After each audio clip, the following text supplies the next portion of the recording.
পুজো তো প্রায় চলেই এলো, এদিকে কেনাকাটা সবই বাকি। কাব্য আসলে খুব ছোট তো, তাই ওকে রেখে যাওয়াটা খুবই চাপের। কিন্তু পুজো বলে কথা, একটু কেনাকাটা না করলে কেমন একটা লাগে না?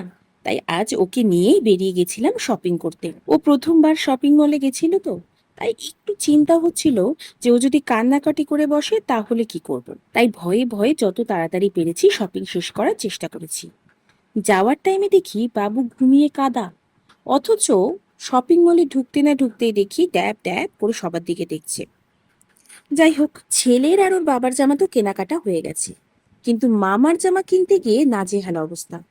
ওর মামার আবার সবকিছু পছন্দ হয় না। ওকে তো আমরা সবাই মিলে তাড়াহুড়া দিচ্ছিলাম, কারণ আমরা ভয় পাচ্ছিলাম কাব্য যদি একবার কাদা শুরু করে তাহলে কি করব। কিন্তু আমার ছেলে মাঝে মধ্যেই আমায় যেমন সারপ্রাইজ দেয়, সেদিনও এক সারপ্রাইজ দিয়ে বসলো।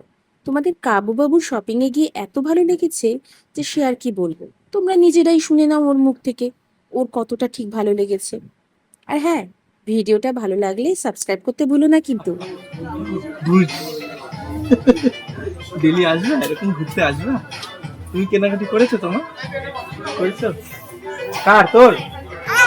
আমি নিয়েছি প্যান্ট।